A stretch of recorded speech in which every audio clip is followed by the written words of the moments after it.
ကတော်ထဲမှာအလွန်မတန်ကြီးမားတဲ့လက်ပံမင်းကြီးတစ်ပင်ရှိခဲ့တယ်။အဲ့ဒီလက်ပံမင်းကြီးမှာ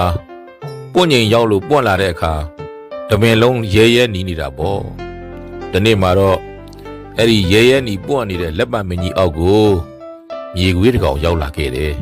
။အဲ့ဒီမြေခွေးကလက်ပံမင်းကြီးအောက်ကိုရောက်တဲ့အခါမှာအပင်မော်ကိုမော့ကြည့်လိုက်တော့ရဲရဲနီးနေတဲ့လက်ပံမွတ်တွေကိုမြင်လိုက်ရတယ်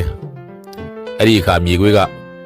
လက်ပံမွတ်တွေကိုလက်ပံဘောလို့မမြင်မဲနဲ့အသားတစ်တွေအသားတုံးနေလို့မြင်လိုက်တယ်။ဟာပွားတာပဲ။ဒီပင်ပေါ်မှာအသားတစ်တွေအများကြီးအသားတုံးတွေအများကြီးပဲ။ငါဘာမှလှုပ်เสียမလို့တော့ဒီအသားတစ်တွေကြလာရင်အသားကောက်စားလိုက်ရုံပဲဆိုပြီးတော့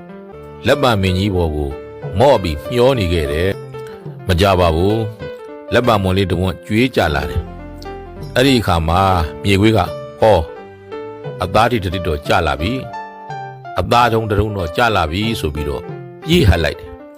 ဒါပေမဲ့ပါဇက်နဲ့ထိတဲ့အချိန်မှာအသားတိအသားတုံးမဟုတ်မှသိလိုက်တယ်ဟာဒါကတော့အသားတစ်မဟုတ်ဘူးပဲဘာကြီးမှမသိဘူးဒါပေမဲ့ဒါကအသားတစ်မဟုတ်ပေမဲ့အပင်ပေါ်မှာနီရဲရဲတွေကတော့အသားတစ်တွေပဲဆိုပြီးတော့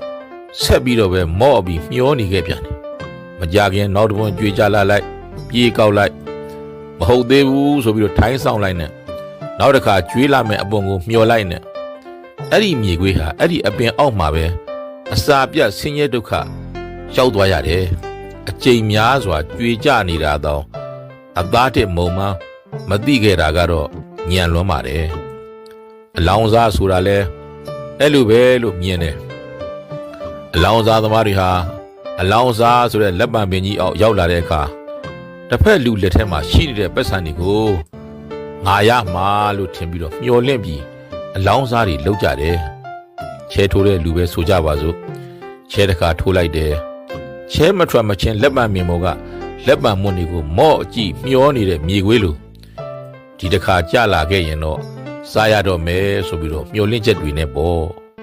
ဒါပေမဲ့ချဲထွက်တဲ့နေ့ကျတော့မပေါက်တဲ့အခါလွဲသွားတဲ့အခါဟာဒါကတော့အသားတည်းမဟုတ်သေးဘူးအပင်ပေါ်မှာရှိနေသေးတဲ့နီရဲရဲတွေကတော့အသားတည်းလို့မျောနေတဲ့မြေခွေးလိုနောက်တစ်ပတ်နောက်တစ်ခါတော့အပိုင်ပဲဆိုပြီးတော့ဒီအလုတ်ဒီစိတ်ကူးဒီမျောလင့်ချက်နဲ့အလောင်းစားအပင်အောက်ကမထွက်နိုင်ကြဘူးဒီတစ်ခါမဟုတ်သေးလေနောက်တစ်ခါဘောဆိုတာမျိုးနဲ့ဘယ်နှခါကြွေကြနောက်လက်ပံမွန်ကြီးဖြစ်နေပေမဲ့လေနောက်တစ်ခါတော့အသားတည်းဆိုတဲ့မျောလင့်ချက်နဲ့စောင့်နေရင်ဒီအလောင်းစားလောင်းရိပ်ကနေမထွက်နိုင်ခဲ့ကြဘဲနဲ့ဘဝမှာဆင်းရဲဒုက္ခတွေရောက်ကြရတယ်လက်မမော့ကိုအသားတစ်လို့ထင်းပြီးမျောနေတဲ့မြေခွေးအိုလိုဒိုင်းလက်ထက်ကငွေကိုငွေလို့မျောနေတဲ့အလောင်းစားသမားတွေဟာဘဝမှာအဆင်းမပြေနိုင်ဘူးတခါတလေပေါက်လို့ရတဲ့ငွေဟာလဲလက်ပံမင်းမုံမှာငှက်သေးစာသေးလေးတွေကျလာလို့တခါတလေစားရနိုင်တဲ့မြေခွေးလိုပါပဲ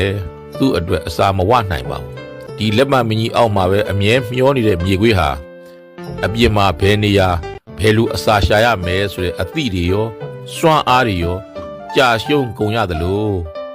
အလောင်းစားသမားတွေဟာလည်းဒီအလောင်းစားချဲထိုးမှုတွေပေါ်မှာပဲချဲထွက်လိုက်ချဲတွက်လိုက်ကို့ဘဝရဲ့ဒလန်ကိုလှုပ်တင်တာစီကိုရှာကြံဖို့စိတ်မကူးတော့ပဲဒီအလောင်းစားတွေကပဲစိတ်ကမထွက်နိုင်တဲ့အတွက်အတိတုံးပညာတုံးနဲ့ဖြစ်ပြီးဘဝပါတုံးသွားကြရတာကများတယ်ဗုဒ္ဓကလည်းပဲအဋ္ဌိဒုဒ္ဒမိမလိုက်စားသူသူရာဒုဒ္ဒအတောက်စားကျူးသူအခဒုဒ္ဒအလောင်းစားကျူးသူပါပမိတ်တပါပသဟာယပါပသံပွန်ကမိတ်ဆွေရုပ်ရှိသူတွေဟာမချမ်းသာနိုင်ဘူးမကြည်ဝမတိုးတက်နိုင်ဘူးလို့ပိတ်ထားခဲ့တယ်ဒါကြောင့်တိုက်တွန်းခဲ့ချင်တာကတော့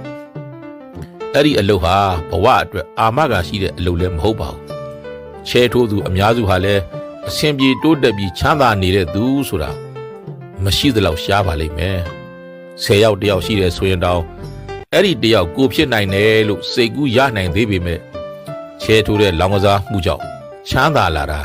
10ယောက်တယောက်လည်းမတွေ့ရသလိုတရွာတယောက်လည်းမတွေ့ရဘူးတစ်မြို့တယောက်တောင်လွယ်မယ်မဟုတ်ပါဘူးအဆိုးဆုံးစိတ်မကောင်းစရာကတော့ချဲထိုးလို့မွဲသွားတာထက် ကိုယ်စိတ်ဓာတ်တွေပျက်စီးပြီးမလှုပ်ချင်မကန်ချင်တဲ့စိတ်ကူးရင်သမားဖြစ်ပြီးတော့စိတ်ဓာတ်ပျက်စီးသွားသူဖြစ်ရတာဟာဘဝမှာချဲမပေါက်တာတဲ့ပိုနစ်နာပါတယ်။နောက်ဝန်းကျင်ကလည်းကိုယ်အစင်မပြေလို့ဆင်းရဲကျင်တော့မကူညီချင်ကြတော့အဲ့ဒီသူကချဲသမားရှိသမျှပက်ဆံချဲထိုးပြစ်နေတာပဲဆိုပြီးတော့မကူညီမထောက်ပံ့မပေါင်းကျင်မသိညင်ကြတော့ဘူး။ဒါကြောင့်ဒီကုန်းကျိုးပြောရရင်အဲ့ဒီအလုပ်ဟာဘဝအတွက်ဘယ်လို့မှအဆင်မပြေပါဘူး။အဲ့ဒီအလုပ်ဟာကိုယ်စိတ်ဓာတ်ကိုယ်တန်ဖိုးတွေကိုလည်းကိုယ်တိုင်ဖျက်ဆီးနေတဲ့အလုပ်ဖြစ်တယ်။နောက်ကိုယ့်ရဲ့တန်ဖိုးကိုကိုယ့်ရဲ့ဝန်းကျင်ကလည်းချပြီးတော့မြင်ပြီးတော့အထင်သေးအမြင်သေးဖြစ်ကြတယ်လို့ပြောကြရတဲ့ဒီကုန်းချုပ်လိုက်ချင်ပါတယ်။